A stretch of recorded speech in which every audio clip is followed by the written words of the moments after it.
NFL owners can also be stubborn. This is something I caught wind of back in May, and I was waiting for the right time to write about it. Partially, I'd forget. At any given time, I've got 7 to 10, I'll get around to this at some point, stories rattling in my addled brain, and I'll wait for an opportunity or a reminder, or just it's a slow day and I think of it to put something together. Someone emailed me overnight that there's a story out there that the owners have discussed a salary cap for quarterbacks. So I went down the rabbit hole and I found that Tom Pelissero, who works for the owners, works for the NFL. I know they get upset when you say that. That doesn't make it any less true. His paycheck is signed literally by Roger Goodell. He was on Rich Eisen's show, and he said that owners have discussed the possibility of a quarterback salary cap. And the way he said it was fairly innocuous. He's not going to say anything that's remotely controversial as it relates to what his bosses do. He wants to keep his job. I'm not saying it's wrong. I'm just saying it's a fact. So it's all in the presentation. The way that he explained it, it implies that, like any other potential proposal that the league would make to the union, they're coming up with potential ideas and there's discussion about it. And then you have bargaining with the union at some point. You sit down across the table and you say, we'd like this, we'd like this, I'd like this, I'd like this, we'd like this, we'd like that. And you work out an agreement. And remember, even during the term of a CBA, and the current one runs through 2030, the league and the union can come to any agreement they want about anything. They can change anything and everything about the CBA whenever they want to. The only thing about the actual labor agreement, once it expires, you better have a new one to take its place, or there could be a work stoppage, lockout, or a strike, or the two sides go forward without a contract. You'll hear about that from time to time in news coverage of labor disputes. Contract expires, everybody keeps going, and they try to work out a new one. But they can come to an agreement on anything, and we've already heard talk about the union possibly putting a proposal together to revolutionize the off-season program. So the league could approach the union anytime it wants with this idea of a separate salary cap for quarterbacks. And that's not a novel concept. People have mentioned from time to time the possibility of quarterbacks having their own cap or not being part of the cap, whatever the case may be. Now, from the union's perspective, it gets awkward quickly because the union represents all players.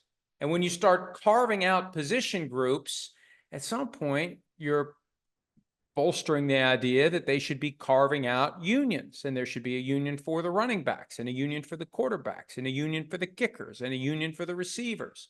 So I don't know if the union is going to be receptive to any proposal from the league for any type of a quarterback salary cap, but that's not the point.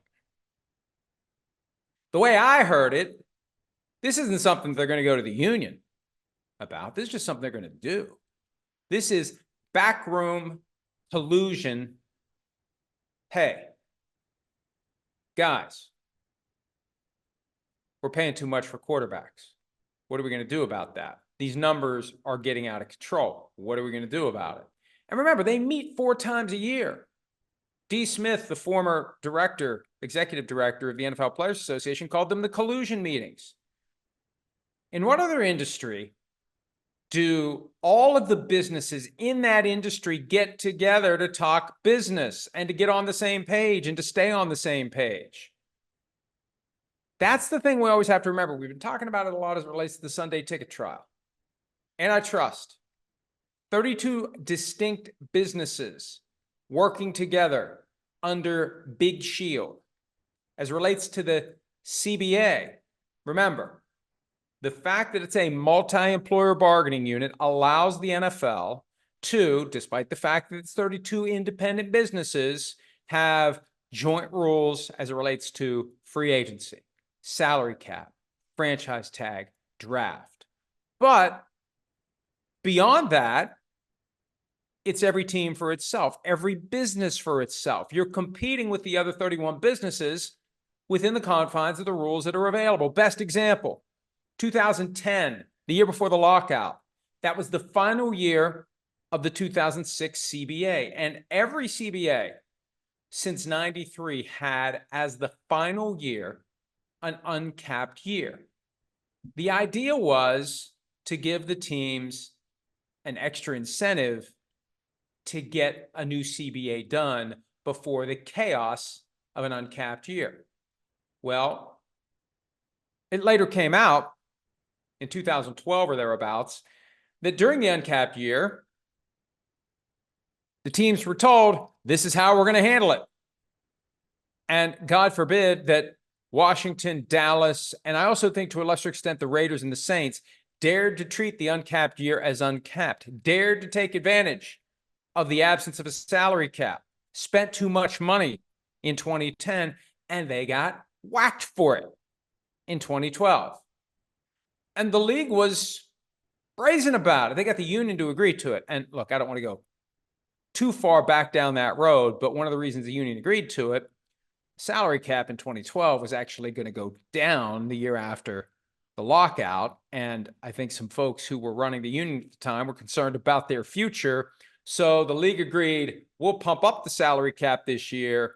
And in exchange, you agree that we're going to whack Washington, Dallas, the Raiders, and the Saints for treating the uncapped year as if it were uncapped. So that's all way of background, because they're going to do whatever they want to do. And there's already a grievance pending against the teams for collusion as it relates to the refusal to give certain quarterbacks fully guaranteed contracts. That's a byproduct of the Deshaun Watson deal and the struggles that Lamar Jackson faced in trying to get a contract of his own. That grievance was submitted by the union October-ish of 2022, just months before Lamar Jackson got his contract. He didn't get a fully guaranteed contract.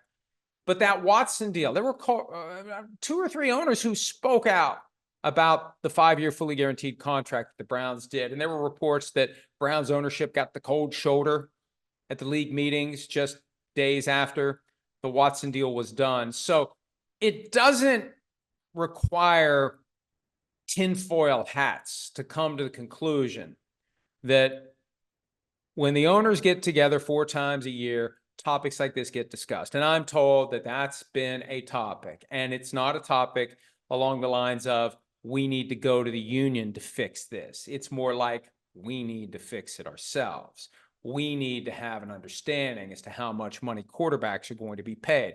So I think it makes sense to watch even more carefully who gets paid, who hits the market, what happens when they hit the market. I mean, look, if Dak Prescott goes to the market and nobody offers him any more than what the Cowboys have offered, he stays in Dallas. And if that becomes a thing, guys hit the open market and no one pursues him. It happened to Lamar Jackson. Now, Lamar Jackson was restricted by the franchise tag, but do you mean to tell me you wouldn't give up 2 first-round picks to get Lamar Jackson? Nobody was interested. Nobody even brought him in for a visit. Nobody made him an offer. Nobody talked to him. And I know not having an agent was an impediment, but this is a MVP quarterback who was available to anyone who was willing to give up 2 first-round draft picks. And the better a team you are, the later you pick, the less the investment than if it's somebody who stinks and will be giving a top 5 pick this year, and who knows what it would have been the next year after 1 year with Lamar Jackson. So there's already reason to believe that there are gentlemen's agreements that would fly in the face of the CBA. This thing, and what's funny about this, funny how, is that Pelissero might have opened Pandora's box unwittingly, not understanding the ramifications of saying what he said. This is one of the dangers of speaking extemporaneously, as I have learned time and again over the years.